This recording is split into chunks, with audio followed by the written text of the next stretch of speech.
오늘의 말씀입니다. 창세기 15장 4절에서 6절까지의 말씀입니다.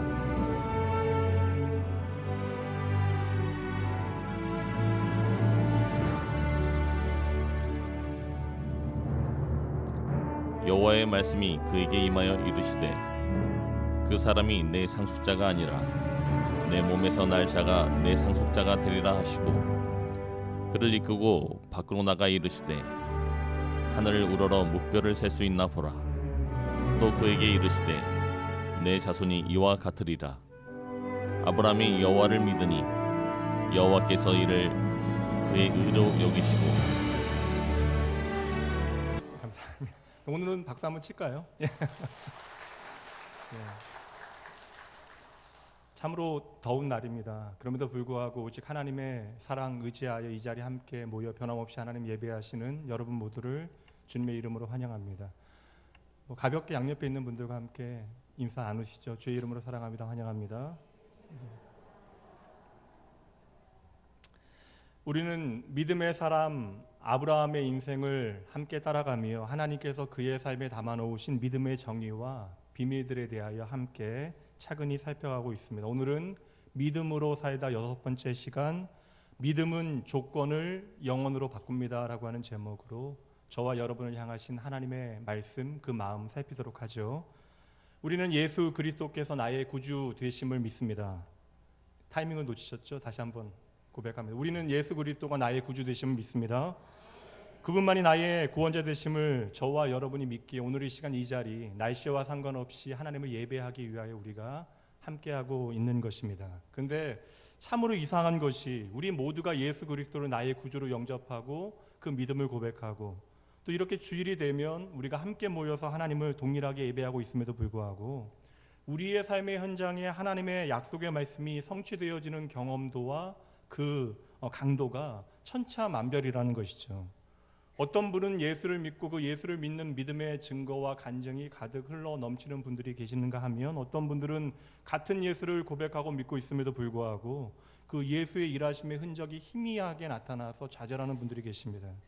그러니 남의 하나님은 언제나 크고 놀라운 하나님인 것 같은데 오늘 내 삶의 하나님은 너무나 무기력하게 여겨져서 나와는 멀리 떨어져 계시는 분으로 여겨져서 우리로 하여금 좌절하게 되어지는 순간들이 있는 것입니다.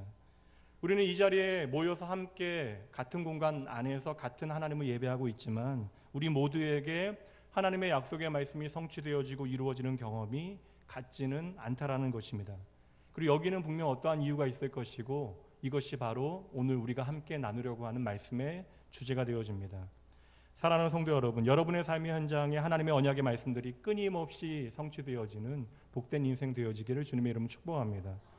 그를 위해서 우리는 오늘 본문의 말씀에 조금은 집중해 보아야 하는 것이죠. 오늘 말씀은 하나님의 언약, 하나님의 약속의 말씀들이 우리에게 주어지고 있는데 이 언약이라고 하는 것은 하나님과 인간 사이에 맺게 되어지는 그 어떤 약속을 의미하는 거예요. 이 언약이라고 하는 단어는 히브리어로 베리트라고 하는 단어가 사용되고 있는데 여러분 모든 단어는요 그 단어의 의미와 속성이 있는 것과 마찬가지로 이 언약이라고 하는 단어 베리트도 어떠한 속성이 있는데 두 가지 의미로 사용될 수 있습니다.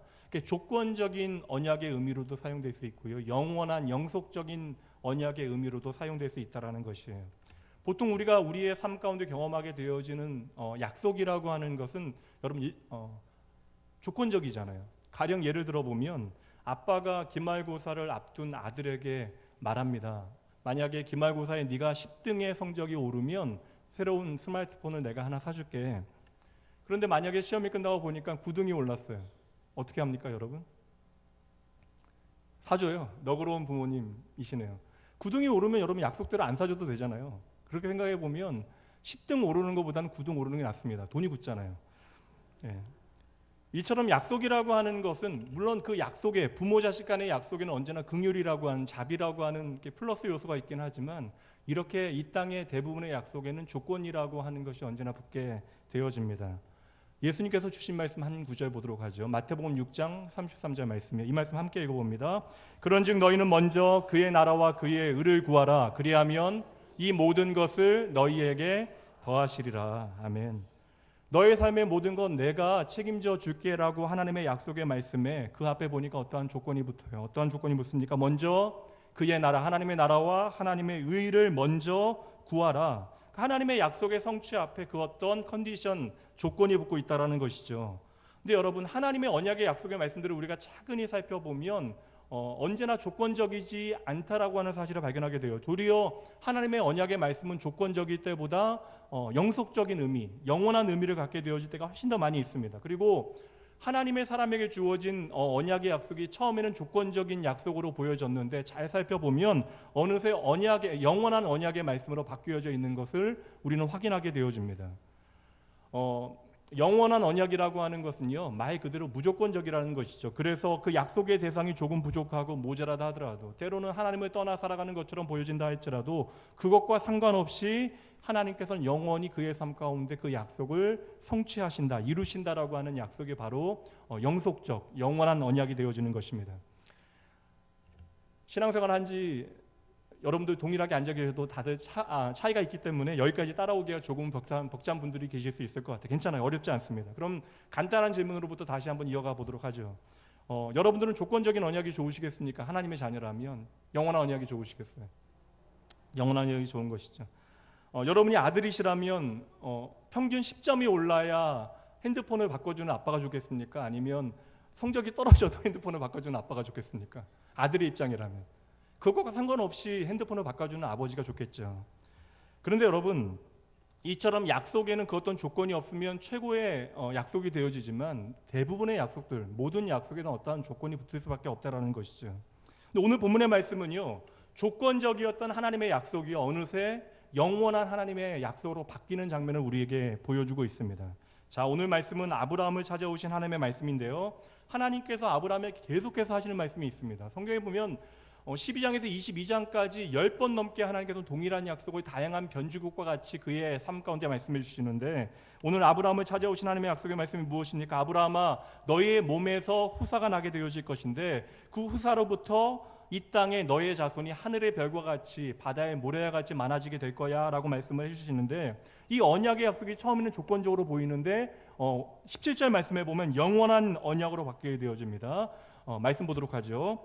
해가 져서 어두울 때에 연기나는 화로가 보이며 타는 횃불이 쪼갠 고기 사이로 지나더라. 이해가 안 되시잖아요. 잠시 설명이 필요합니다. 고대 근동의 계약의 방식에 대한 이해가 우리가 필요한 거예요. 오늘날 우리가 계약 당사자 간의 계약이 성립되어지기 위해서는 계약서와 도장 그리고 증인까지 있으면 더할 나위 없이 완벽한 계약이 이루어지게 되죠. 그러나 고대 근동에서는 중요한 계약을 앞두고는요, 두 사람의 계약 당사자들이 언약을 맺게 되어질 때 짐승을 가져다가 그것을 반으로 쪼개게 되어집니다. 그리고 그 사이를 두 명이 횃불을 들고 한 명씩 차례대로 지나가는 것이죠. 그러니까 약속을 지키는 것, 이 계약을 지키는 것이 일종의 생명을 거는 그러한 방식으로 그들은 계약을 맺게 되어지는 것입니다. 그런데 하나님께서 아브라함을 찾아오셔서 아브라함에게 언약의 약속을 주시는데, 오늘 본문의 말씀에서는 아브라함이 그것을 제대로 이해할 수 있도록 당시의 계약의 방법을 사용하시는 것이에요. 하나님께서 언약의 방식대로 먼저 짐승을 쪼개셨습니다. 그리고 이제는 계약 방법대로 이야기하면 그 사이를 횃불을 들고 누가 지나가야 돼요? 하나님과 아브라함이 차례대로 지나가야 하는 것이죠. 그런데 하나님께서는 아브라함으로 하여금 그 사이를 지나가지 못하도록 하십니다. 그 말씀이 바로 우리가 방금 전에 읽었던 17절 말씀이에요. 해가 져서 어두울 때에 연기나는 화로가 보이며 타는 횃불이, 하나님의 임재의 상징입니다. 타는 횃불이 쪼갠 고기 사이로 지나더라. 왜 하나님께서는 홀로 그 사이를 지나가십니까? 하나님의 언약의 말씀을 지킬 만한 능력이 우리에게 없음을 하나님께서는 알고 계셨기 때문에 그러한 것이죠. 그러니 하나님께서는 오늘 아브라함과 언약의 약속을 맺으시면서 홀로 그 사이를 지나가시는 것이에요. 이제 이 언약을 지키는 것은 누구의 문제라는 것입니까? 하나님의 문제라는 것이죠. 내가 이 문제를 끝까지 책임지겠다라는 것, 이 약속은 내가 끝까지 이루어내겠다라는 것입니다. 그것을 자신의 생명을 걸고 약속하시는데, 여러분 오늘 이 시간에 나눌 수 없지만 이 약속이 예수 그리스도의 십자가로 연결되어지는 것이에요. 우리가 앞서 나눈 대로 설명해 보면요, 조건적인 언약이 하나님의 영속적인 영원한 언약으로 바뀌게 되어지는 것이죠. 아브라함의 자손을 이 땅에 편만하게 가득하게, 그래서 영적 자손 되어진 오늘 저와 여러분이 이 자리에 예배할 수 있도록 이 모든 일을 하나님께서 반드시 이루시겠다라고 말씀해 주십니다. 그런데 여러분, 그 조건적인 언약으로 보이는 약속의 말씀과 이렇게 영원한 언약의 말씀 사이에는요, 특별한 하나의 상황에 대한 말씀 하나가 나오는데 중요합니다. 여러분, 6절 말씀이에요. 그 사이에 나오는 말씀입니다. 아브라함이 여호와를 뭐라고요? 믿으니 여호와께서 이를 그의 의로 여기셨다라고 말씀하죠. 그러니까 여러분 보세요. 눈에 보이는 조건적인 언약의 약속이 하나님의 영원한 언약의 약속으로 바뀌게 되어지는데, 보세요. 그 사이에 아브라함이 한 일이 있습니다. 무엇을 했다고요? 믿으니. 그러니까 조건적인 언약이 영원한 언약의 말씀으로 우리의 삶에 성취되어지기 위해서는 하나의 중요한 채널이 있는데, 그 채널이 바로 무엇이라는 것입니까? 바로 믿음이라고 성경은 증언하고 있어요. 그리고 하나님께서는 이 믿음을 우리의 의로 여기시겠다고 약속해 주시는 것이죠. 사랑하는 성도 여러분, 그러므로 오늘도 하나님의 조건적인 언약의 약속들이 우리의 삶의 영원한 약속으로 바뀌어지는 열쇠가 바로 무엇이라고 성경은 말씀합니까? 믿음임을 우리에게 말씀해 주시는 것이에요. 그리고 오늘 이 시간에는 이 믿음에 대한 중요한 색깔 하나를 저와 여러분이 함께 살피게 되어질 것입니다. 자, 보세요. 여러분, 성경을 통해 답을 찾아보도록 하죠. 여러분 잘 아시는 말씀, 성경의 복음의 중심이 되어지고 핵심이 되어지는 말씀으로 가봅니다. 암송할 수 있는 분들은 암송하시고요, 모르시는 분들은 희끗희끗 보셔도 상관없어요. 함께 말씀 읽어봅니다. 하나님이 세상을 이처럼 사랑하사 독생자를 주셨으니 이는 그를 믿는 자마다 멸망하지 않고 영생을 얻게 하려 하심이라. 아멘. 여러분, 하나님께서 우리에게 영원한 약속을 주시는 거예요. 영생을 주시는데 어떻게 주신대요? 독생자를 뭐라고요? 믿는 자마다. 믿기만 하면 하나님께서 우리에게 영원한 언약을 이루어 주시겠다, 우리에게 영생을 주시겠다라고 약속하시는 것이죠. 그러면 여러분 잘 보셔야 돼요. 영생이라고 하는 것은 언제 주어지는 것입니까? 세상 사람들의 생각에는 그 영생을 누리게 되어지는 그 시점이 영원한 생명이 주어지는 시점이라고 생각할 수밖에 없어요. 그렇죠? 그런데 성경은 우리가 죽을 때 영생을 누리게 되어지는 것이 아니라고 말씀합니다. 이미 우리는요, 예수를 믿는 믿음 안에서 영원한 생명을 소유한 사람들, 이미 우리는 하나님의 나라 천국 백성이 되어졌다라고 말씀하고 있는 것이죠. 그러므로 오늘 저와 여러분은 예수를 믿는 믿음 안에서 하나님의 영생, 하나님의 나라를 오늘도 이 땅 가운데 맛보고 누리며 살아가고 있음을 믿어야 하시는 것입니다. 그렇다면 여러분 한번 대답해 보시죠. 우리에게 허락하신 예수 그리스도를 믿음으로 우리에게 허락되어진 이 영생, 우리가 조금 실수하고 넘어지고 자빠지고 믿음으로 살지 못하면, 하나님 앞에 때때로 불순종하게 되어지면 하나님께서 이 영생을 빼앗아 가십니까? 어렵죠. 여러분, 우리가 조금 잘못 살면 하나님께서 이 영원한 생명을 빼앗아 가시냐고요? 아니잖아요. 우리가 때때로 실수하고 실패하고 하나님의 뜻에 합당하게 살아가지 못한다 할지라도 우리의 모든 연약함을 아시는 주님께서는 우리의 예수 그리스도를 향한 믿음을 우리의 의로 여기시고 오늘도 성령 하나님을 통하여 우리의 삶을 견인해 가시는 것입니다. 그런 여러분, 우리가 조금 퍼져도 괜찮아요. 그 순간에 하나님께서는 친히 성령님을 통하여 진리의 말씀으로 우리를 일으키시고 다시 우리로 하여금 믿음의 길을 담대히 걸어가게 하실 것입니다. 여러분, 원리는 동일해요.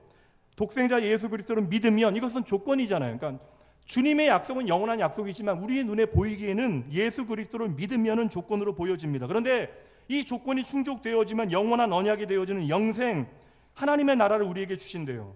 그럼 말씀 한 구절 더 보도록 합니다. 같은 말씀이긴 한데 사도행전으로 가보도록 하시죠. 사도행전 16장 31절 말씀입니다. 함께 읽습니다. 이르되 주 예수를 믿으라, 그리하면 너와 내 집이 구원을 받으리라. 아멘. 주 예수를 믿으라, 그리하면 조건이죠. 그러면 너와 내 집이 구원을 받으리라. 이제 여러분 정확하게 먼저 이 답을 찾아내셔야 돼요. 조건적인 언약이 하나님께서 우리에게 허락하신 믿음과 함께 결합되어지면, 믿음과 함께 작동되어지면 이제 우리의 삶에 영원한 언약이 되어지는 것입니다. 이것이 바로 하나님의 영원한 언약이 주어지는 중요한 패턴이라는 것이죠. 그렇다면 여러분, 아브라함의 인생 가운데 정말로 이러한 일들이 벌어지고 있습니까? 모든 아브라함에 대한 말씀이 이러한 사건들이 연속이에요. 그래서 이 시간에 다 그 말씀들을 살필 수 없습니다. 몇 개만 살펴보죠. 17장 2절 말씀으로 가봅니다. 내가 내 언약을 나와 너 사이에 두어 너를 크게 번성하게 하리라. 하나님께서 말씀하십니다. 내가 너를 크게 번성하게 하리라라고 약속하시고 아브라함은 이 하나님의 약속의 말씀 앞에 믿음으로 엎드리게 되어져요. 그랬더니 여러분, 믿음으로 하나님의 말씀에 반응했더니 7절 말씀에 동일한 말씀을 다르게 말씀을 해주시는데요. 7절 말씀 다시 한번 하나님의 말씀 보시죠. 내가 내 언약을 나와 내 대대 후손 사이에 세워서, 이 말씀 뭐예요? 영원이라고 하는 개념이잖아요. 영원한 언약을 삼고 너와 내 후손의 하나님이 되리라. 아멘. 지금 하나님의 언약의 말씀이 아브라함에게 이제 조건적인 언약이 아니라 영원한 언약으로 주어지고 있다는 것이에요. 말씀 한 구절 더 보도록 합니다. 22장 2절로 가보시죠. 내 아들 내 사랑하는 독자 이삭을 데리고 모리아 땅으로 가서 내가 내게 일러준 한 산 거기서 그를 번제로 드리라. 이 여러분, 하나님의 언약, 하나님의 조건적인 언약이 영원한 언약으로 되어지는 이 하나님의 일하심을 보지 못하면요, 아들들이라고 하는 이 말씀에만 우리의 시선이 가게 되어집니다. 하나님께서는 그것 때문에 이 말씀을 주시는 것이 아니에요. 2절 말씀에서 아들을 드리라라고 이야기한 다음에 16절 말씀 보세요. 이르시되 여호와께서 이르시기를 내가 나를 가리켜 맹세하노니 내가 이같이 행하여 내 아들 독자도 아끼지 아니하였은즉. 여러분 보세요. 아브라함에게 복을 약속하신 하나님께서 아브라함이 독자 이삭을 하나님 앞에 아낌없이 드리는 것을 보고서 조건적인 언약이 영원한 언약으로 바뀌어 버린 거예요. 그리고 이것을 하나님께서 뭐라고 이야기하십니까? 그 영원의 개념을 나의 존재를 걸고 나의 이름을 걸고 내가 너에게 맹세하겠다라고 말씀해 주시는 것이죠. 이처럼 여러분, 오늘 말씀을 다 살피지는 않았지만 아브라함의 삶의 장면에 보면 그의 생애에 조건적인 언약들이 영원한 언약으로 바뀌어지는 말씀들이 계속해서 등장하고 있다는 것이에요. 그렇다면 여러분, 그 이유가 무엇입니까? 이미 말씀드렸지만 이 아브라함의 생애 거의 마지막 순간인데 창세기 22장의 말씀을 히브리서 말씀에서 해석해 나왔어요. 히브리서 11장 17절 말씀 봅니다. 아브라함은 시험을 받을 때 뭐라고 여러분? 믿음으로 이삭을 드렸으니 그는 약속들을 받은 자로 돼 그 외아들을 드렸느니라. 아멘. 여러분 보세요. 아브라함의 삶의 조건적인 언약이 영원한 하나님의 언약으로 바뀌게 되어진 시점이 뭐예요? 바로 믿음이라고 동일하게 말씀해 주시는 거잖아요. 믿음으로. 그럼 여러분 여기서 한번 솔직하게 대답해 보시죠. 여러분들은 하나님을 믿지 아니하십니까? 부정적인 표현이니까 바꿔서 얘기해요. 여러분은 하나님을 믿으십니까? 예수 그리스도가 나의 유일한 구원자 되심을 여러분 믿으세요? 오늘 우리도 아브라함이 하나님을 믿는 것과 동일하게 우리가 예수 그리스도를 믿기에, 나의 하나님이 하나님 되심을 믿기에 이 자리에 나와서 예배하시고 헌신하시고 예물 드리시고 우리의 삶의 한 부분들을 주님 앞에 맡겨놓으며 나가고 있는 것이잖아요. 그럼 여러분, 여기서 또다시 우리의 실존적인 의문이 시작되어집니다. 우리도 하나님을 믿는데 왜 우리의 삶에는 아브라함과 같은 언약의 성취가 이렇게 적게 느껴지냐는 것이죠. 왜 우리의 삶에는 하나님의 일하심의 흔적들이 잘 나타나지 아니하냐는 것입니다.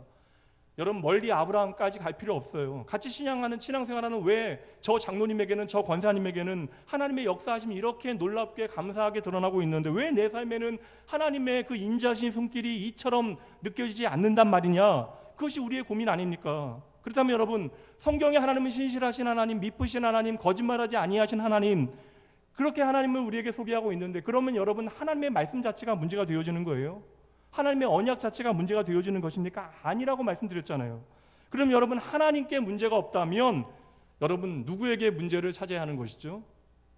외면하고 싶으시죠? 저와 여러분 안에서 문제가 무엇인지 찾아내셔야 하는 것이죠.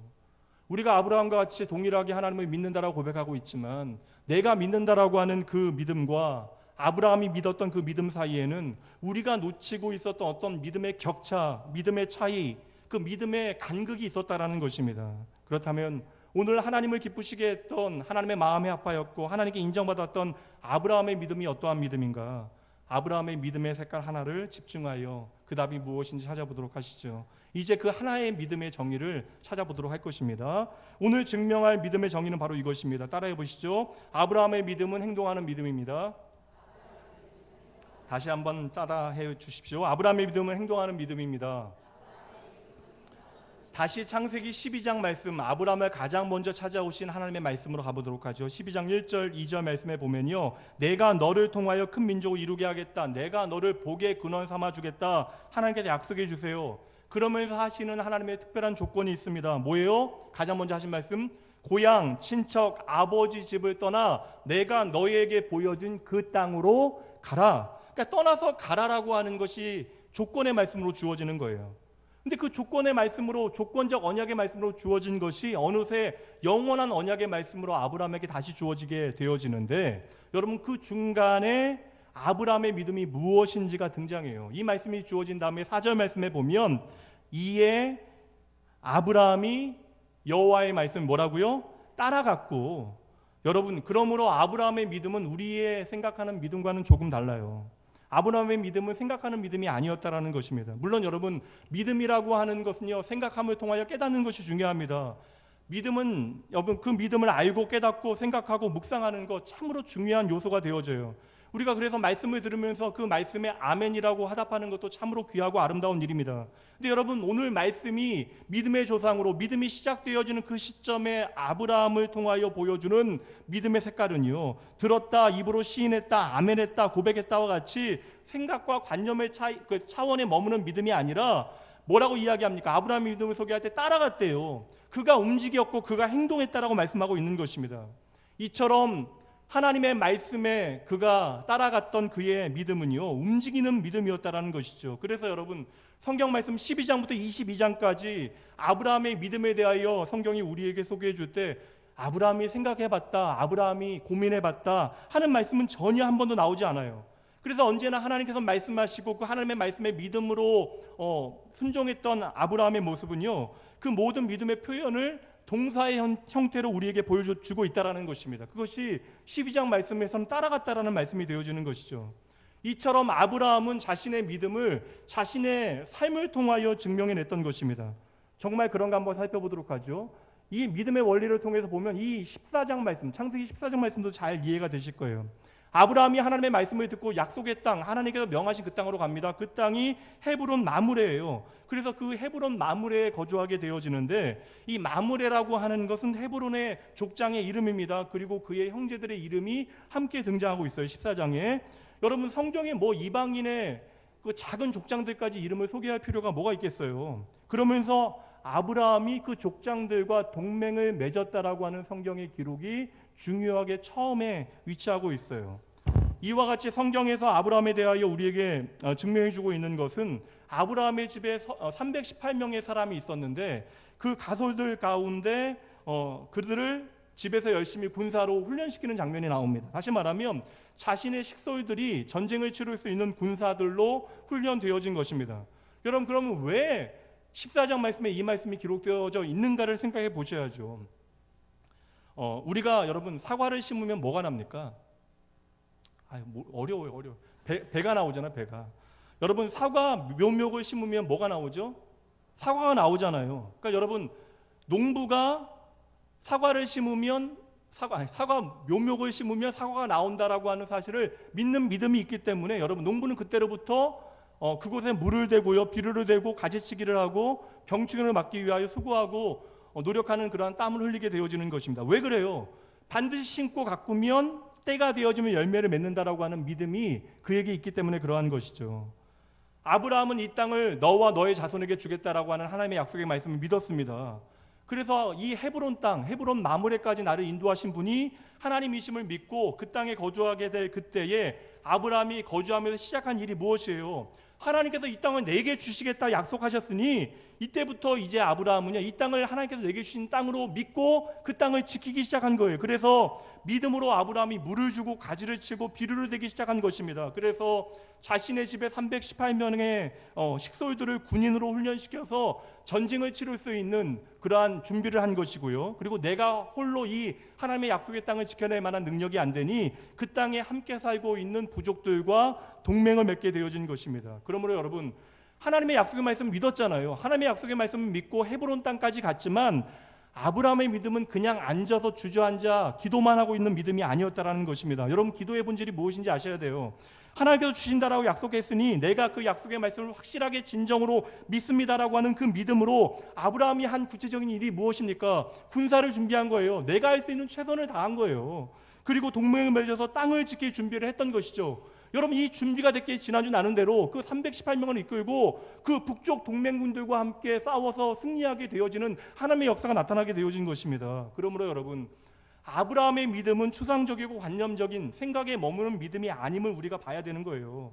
하나님께서 내게 땅을 주시겠다라고 약속하시니 그 말씀에 아멘을 크게 외치고 그냥 그 자리에 가만히 앉아있는 믿음이 아니라는 것이죠. 하나님의 섭리와 하나님의 주권을 믿는 그 믿음에 하나님의 주권을 붙잡고 나아가는 그의 믿음의 결단이 담겨졌다는 것입니다. 그러므로 여러분, 하나님의 약속의 말씀을 진정으로 믿는 사람들은요, 그 순간으로부터 준비하기 시작하는 믿음의 구체적인 행동들이 나타나는 거예요.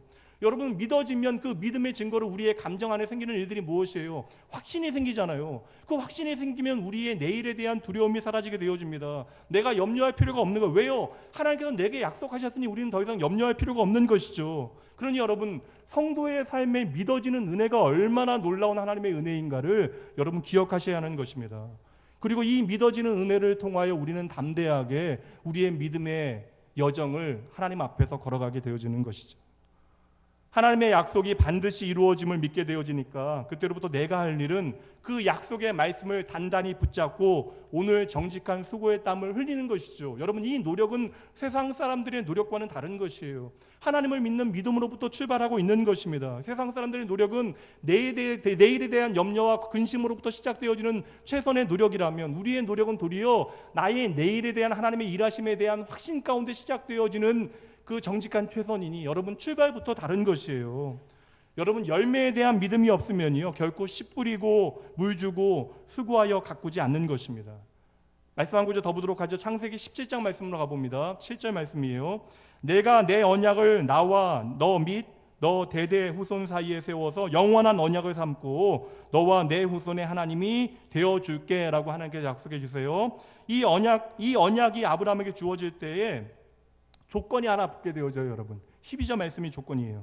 그러니까 다시 얘기하면, 이 내용은 길지만 단순하게 얘기하면 너희가 나의 자손, 나의 백성이라고 하는 것을 증명하기 위해서 아브라함의 집의 모든 남자는 할례를 받으라는 것입니다. 난지 8일밖에 안 된 아이들도 다 할례를 받으래요.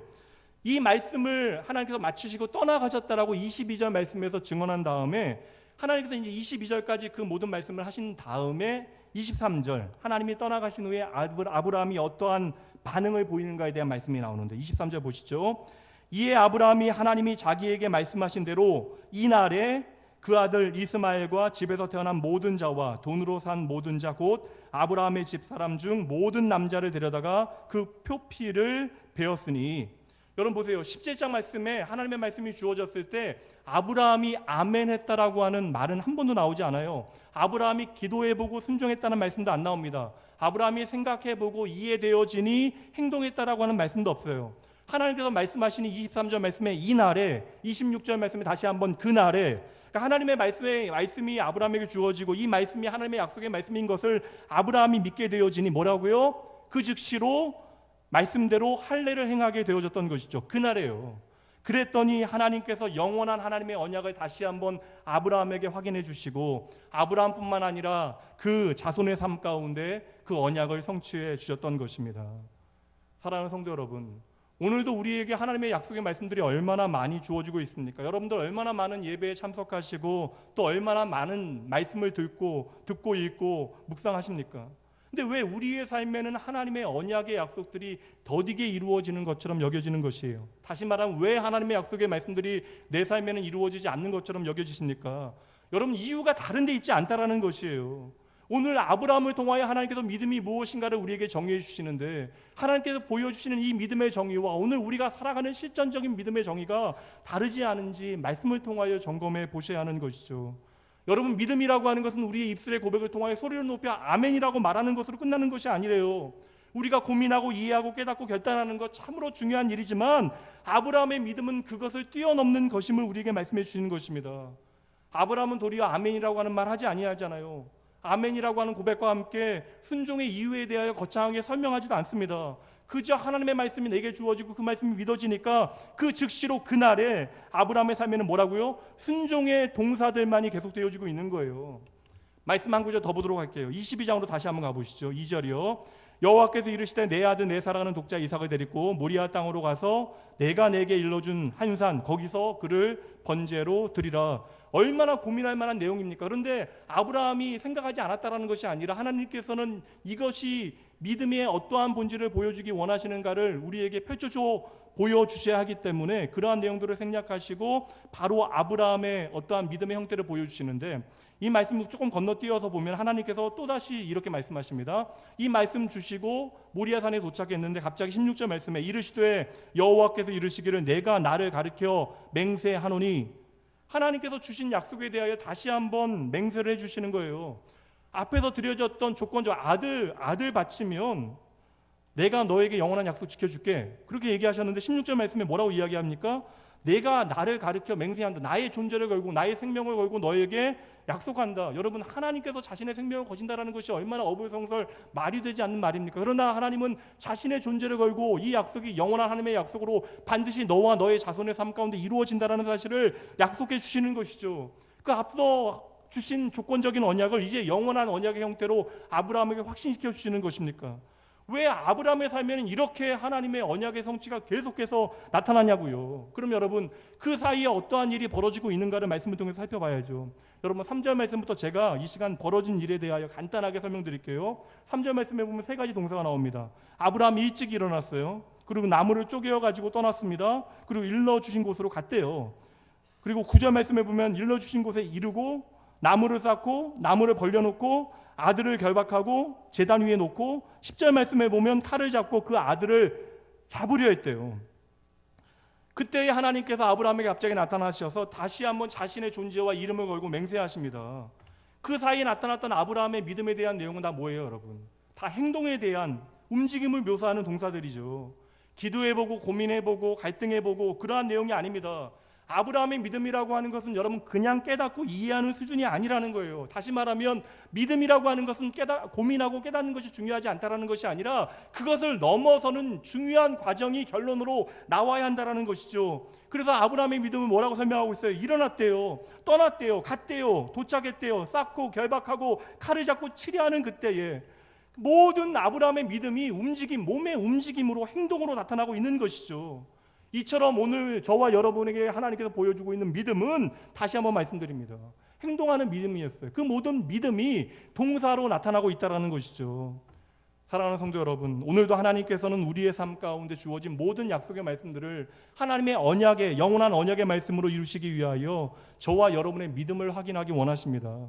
이것은 여러분, 우리의 믿음 없음을 하나님께서 안타깝게 여기시고 우리의 믿음이 그저 관념적인 믿음, 추상적인 믿음, 나의 입술에만 머무는 믿음이 아니라 하나님의 약속의 말씀을 진짜 내가 신뢰함으로 나의 손과 발을 움직여서 하나님을 향하여 나아가는 믿음으로 살아내기를 하나님께서 원하시는 것이죠. 우리가 하나님의 은혜 가운데 하나님의 자녀 되었으니 그 하나님의 은혜로 자녀 되어진 하나님의 백성 되어진 그 삶을 합당하게 살아내기를 하나님께서 원하시는 거예요. 그 믿음 안에서 저와 여러분이 오늘 성장하기를 하나님께서 원하시는 것입니다. 여러분, 아브라함의 전 삶을 요약하는 중요한 말씀 하나 볼게요. 아브라함의 믿음을 설명해 주는 마지막 답이 됩니다. 22장 18절 말씀 보도록 할게요. 또 내 씨로 말미암아 천하 만민이 복을 받으리니 이는 내가 나의 말을 뭐라고요? 준행하였음이니라. 아멘. 여러분, 아브라함의 믿음을 정의합니다. 뭐예요, 여러분? 아브라함의 믿음은 준행하는 믿음이었다라는 것이에요. 여러분, 믿음이라고 하는 것은 여러분 감동받고 눈물 흘리고 깨닫고 이해하는 것에서 그러므로 머물면 안 되는 것입니다. 그러므로 여러분, 내가 믿는다라고 하는 단어를 정확하게 재정의합니다. 따라해 보시죠. 나는 하나님의 말씀대로 행동한다. 나는 하나님의 말씀대로 행동한다. 여러분, 이것이 바로 믿음인 것이죠. 하나님께서 오늘 저와 여러분의 삶 가운데 보시고자 하는 믿음은 말씀드린 대로 그냥 묵상하고 깨닫고 아멘으로 화답하는 정도, 그 정도가 아니라 그 말씀을 따라 움직이는 동사신앙을 가지게 되어질 때 하나님께서 우리에게 주신 모든 성경에 기록되어진 언약의 약속의 말씀들은 나를 뛰어넘어 나의 자손들까지 하나님의 열방에 이를 때까지 반드시 하나님의 영원한 언약으로 성취될 것을 믿으시기 바랍니다. 히브리서 11장 말씀해 보면 아브라함 이전에 노아라고 하는 사람이 살았어요. 히브리서 11장에서 믿음을 설명할 때 노아의 믿음은 무엇이라고 말씀하고 있습니까? 하나님께서 말씀을 주시니 노아가 뭘 했어요, 여러분? 그때부터 40일 금식기도 했나요? 노아가 하나님의 말씀 듣자마자 무엇을 했습니까? 산꼭대기로 올라갔잖아요. 그리고 그가 한 일이 무엇입니까? 매일매일 하나님의 말씀 듣고 뭐 했어요? 산에서 못 봤으니까 여러분. 나무 했잖아요, 나무. 왜 나무 했습니까, 여러분? 배 만들라고 하나님께서 말씀하셨으니 내가 배를 만들기 위해서 뭘 해야 돼요, 여러분? 나무를 해야 되잖아요. 그러니까 여러분, 배는 기도로 짓는 것이 아니잖아요. 그러니까 기도의 전 과정을 살피면 다 포함되는 것이지만, 배는 여러분 나의 손과 발을 움직이는 과정을 통하여 만들어내야 하는 것입니다. 그래서 여러분, 노아는 하나님의 말씀을 믿고 아침마다 일어나서 산으로 올라가 나무를 하여 그 나무를 산 꼭대기로 옮겨서 배를 만들기 시작했던 것이죠. 말씀이 믿어지는 믿음의 조상들의 믿음을 소개하고 있는 믿음장 히브리서 11장에선 그래서 모든 믿음의 선배들의 믿음을 하나님의 말씀에 그 즉시 순종하고 움직이는 믿음으로 우리에게 소개하고 있는 것입니다.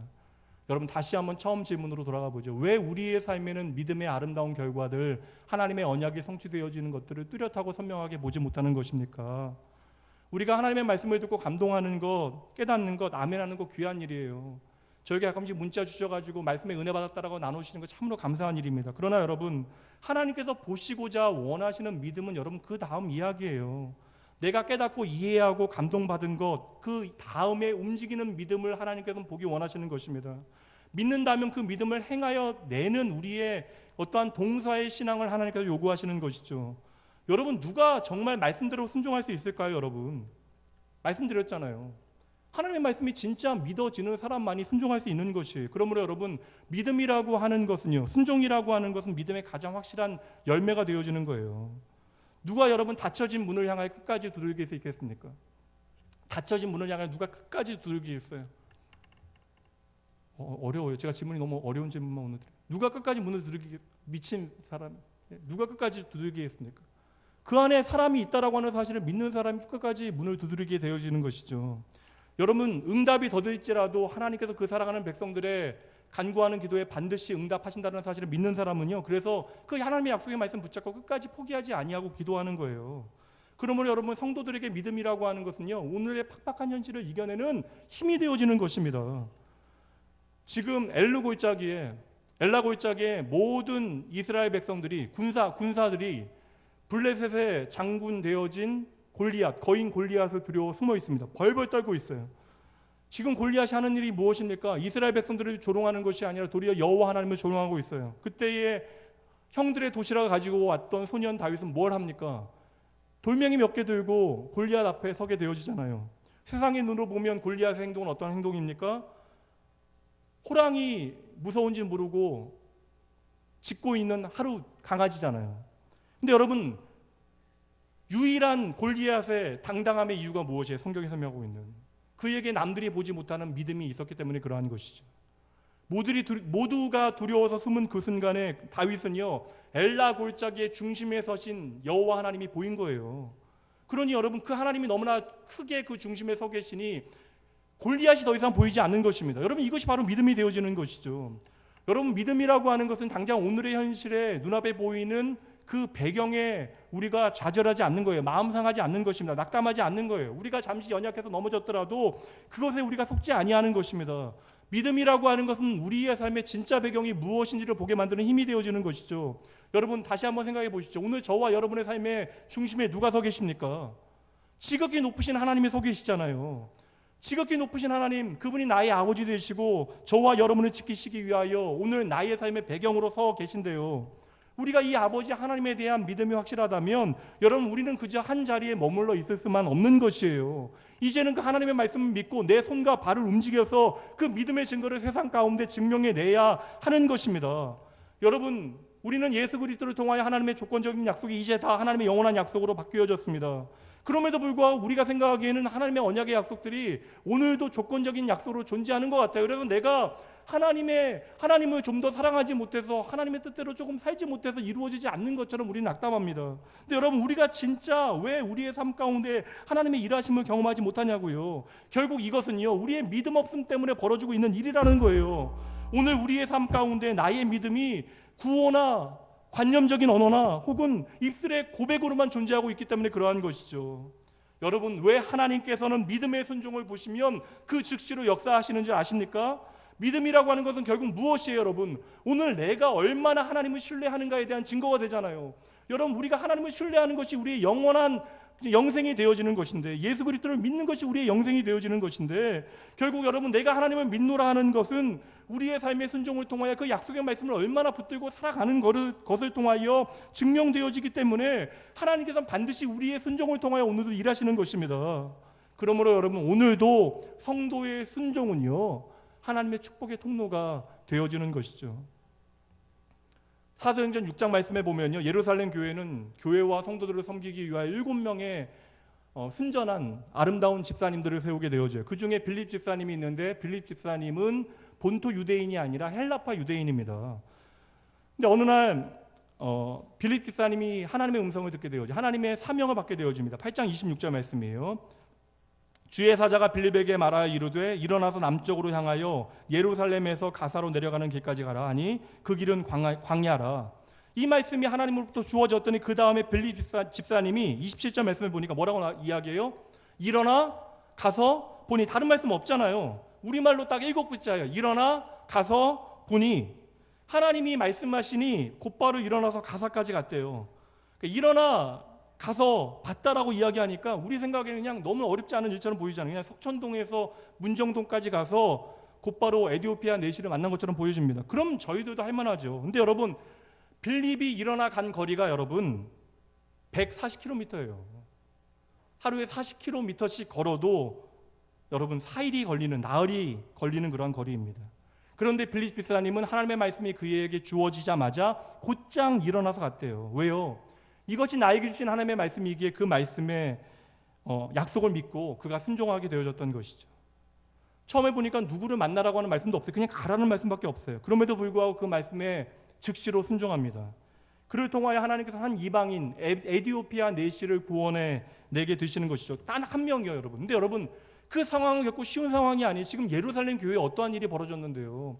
지금 예루살렘 교회를 향한 핍박이 시작되어졌습니다. 그리고 여러분 아시는 대로 지금 같이 집사 안수를 받았던 스데반 집사님이 지금 복음을 전하다가 돌에 맞아 죽었어요. 지금 집사로서 교회를 돌봐야 하는 일, 봉사하고 섬겨야 하는 일들이 너무나 많아요. 해야 하는 일들이 너무나 많다고요. 그럼에도 불구하고 하나님의 말씀이 내게 주어지자 그 즉시로 먼 길을 떠나게 되어집니다. 그리고 한 일이 한 영혼에게 복음을 전한 것이에요. 그리고 여러분 시간이 흘러서 AD 330년 에디오피아의 아자냐 왕은요 세계 역사상 처음으로 기독교를 국교로 공인하게 되어집니다. 하나님의 역사는 참으로 놀랍잖아요. 빌립 한 사람의 순종하는 믿음을 통하여 한 민족을 하나님께로 돌아오게 하나님께서는 일하셨던 것입니다. 사랑하는 성도 여러분, 다시 한번 처음 질문으로 돌아가 보죠. 왜 우리의 삶에 하나님의 역사가 없는 것처럼 여기십니까? 하나님이 문제입니까? 아니면 그 말씀이 문제입니까? 아니잖아요. 결국에는 우리가 인정해야 합니다. 오늘 우리의 믿음의 색깔이 문제가 되어지는 것이죠. 말씀을 마무리하면서 한 성도의 믿음의 색깔을 함께 나누고 말씀을 마무리할게요. 한국인 최초로 백악관 정책 차관보에 임명되어졌던 고 강영우 박사는요, 읽어보신 분들, 들어보신 분들 많이 계실 터이지만 12살에 아버지를 잃게 되어지고 14살에 축구를 하다가 실명하게 되어지고 공에 맞았어요.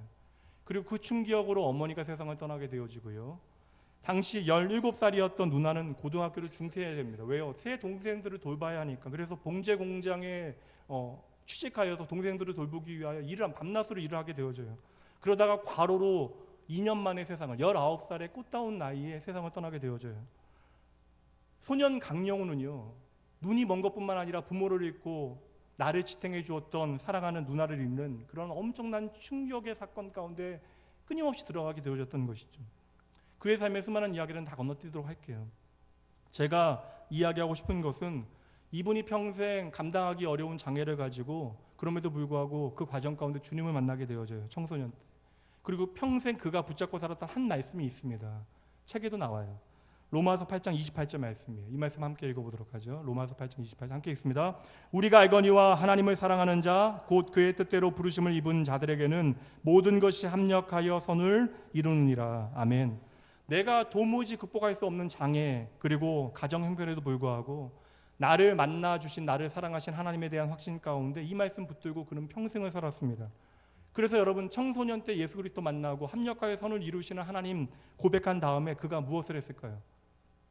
그때부터 공부하기 시작했어요.